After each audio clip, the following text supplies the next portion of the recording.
Hi, my name is Rachel Lanning, and for my logo design project, I chose the brand Cactus Cookies. Cactus Cookies is an alternative high-end cookie company specializing in cactus fruit and hot pepper flavors. They wanted a brand with a bold and unique Southwest feel and a must-have green. Some words the company provided to describe itself for the feeling I needed to capture were sophisticated, warm, and desert. For my sample audience, I tried to choose a diverse group of people that still fit the target age range of 35 to 36. First we have Mary, who is a 43-year-old seamstress who brings cookies to her book clubs. Next we have Joan, who is a 35-year-old high-end fashion designer. Then we have Arib, a 37-year-old high school teacher who brings treats to his PTO meetings.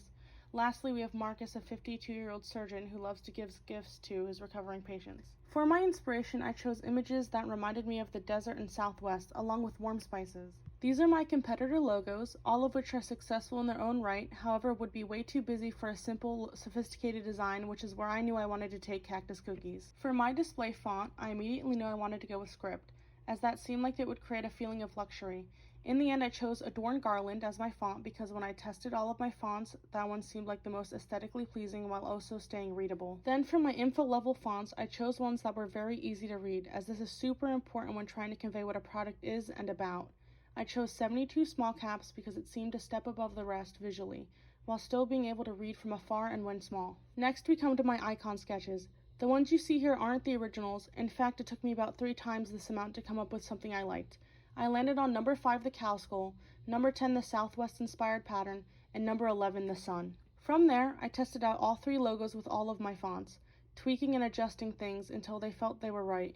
I chose the sun with the font underneath to be my final logo. It was simple and to the point. These roughs were used to further make my decision to go with the sun logo, as it fits in the identity package the best compared to the tall cow skull and bulky Southwest square. After some in-class critiques, I landed on a logo that used both my display and info fonts to set apart the brand from the product, and to make everything overall more legible. These are the color relationships for my assigned Pantone 613C.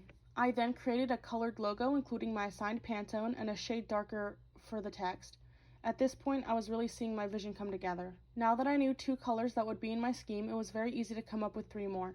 I went with 2 shades of reddish orange to complement the green without becoming too holiday-like, and a neutral gray to make everything else pop out. This brings me to my final identity package. For this, I used a rough paper texture and the gray for my background, and just the darker orange as an accent. I was even able to include parts of my rejected logo as a design feature, which was nice not to waste. When I got the envelope, I added my sun icon as a pattern to the flap and the lighter orange as a nice accent.